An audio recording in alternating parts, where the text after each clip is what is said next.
ایران کے نائب وزیر خارجہ کاظم غریب آبادی نے تصدیق کی ہے کہ ایران اور امریکہ کے درمیان جوہری مذاکرات کی دوسری نشست سنیچر کے روز اٹلی کے دارالحکومت روم میں ہوگی اور اس دوسری نشست میں آئندہ کی بات چیت کے لیے فریم ورک اور ایجنڈے کے تعین پر توجہ دی جائے گی. احتمالاً دور بعدی مذاکرات در جای غیر از عمان خواهد بود. We had a meeting with them on Saturday.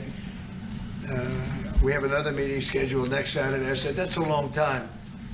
That's a long time. So I think they might be tapping us along. بدھ کے روز ایرانی ٹی وی کو دیے گئے انٹرویو میں غریب آبادی کا کہنا تھا کہ ملاقات کے مقام سے قطع نظر عمانی وزیر خارجہ مذاکرات کے سہولت کار اور سالس ہیں.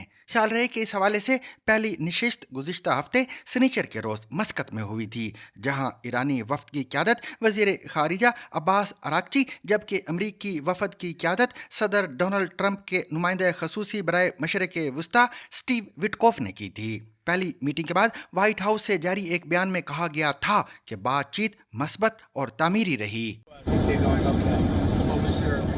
Well, I can't because it doesn't. Nothing matters until you get it done.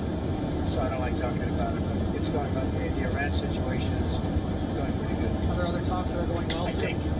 Iran اور امریکہ کے درمیان مذاکرات کے لیے ہونے والی دوسری ملاقات کے مقام کے بارے میں مختلف بیانات اور رپورٹوں کا حوالہ دیتے ہوئے غریب آبادی کا کہنا تھا کہ ہمیں اس بات پر وقت ضائع نہیں کرنا چاہیے کہ مذاکرات کب اور کہاں ہوں گے. ایرانی وزیر کا یہ بھی کہنا تھا کہ اس نشست میں آئندہ کی بات چیت کے لیے فریم ورک اور ایجنڈے کے تعین پر توجہ دی جائے گی. ان کا یہ بھی کہنا تھا کہ اگر ہم ایران کے ایٹمی پروگرام کے حوالے سے اعتماد پیدا کرنے اور ایران پر عائد پابندیوں کے معاملے پر بات کرنے جا رہے ہیں تو یہ واضح کرنے کی ضرورت ہے کہ ان پابندیوں کو ہٹانے کے لیے کون سے اقدامات اٹھانے ضروری ہیں.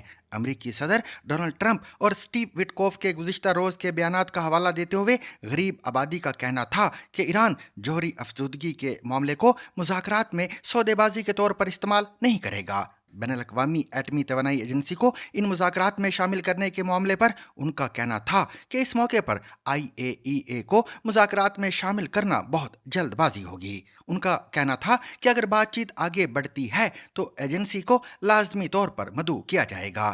کئی سال بعد اس بات چیت کا مقصد ایران کے متنازع جوہری منصوبے پر نئے معاہدے پر اتفاق کرنا ہے. یاد رہے کہ ڈونلڈ ٹرمپ نے ایران اور عالمی طاقتوں کے بیچ سابقہ معاہدے کو 2018 میں ختم کر دیا تھا اور اس پر اقتصادی پابندیاں بحال کر دی تھیں، اور ٹرمپ نے بات چیت میں ناکامی کی صورت میں فوجی کارروائی کی دھمکی بھی دے رکھی ہے. The only thing is one thing, simple. It's really simple. They can't have a nuclear weapon, and they got to go fast.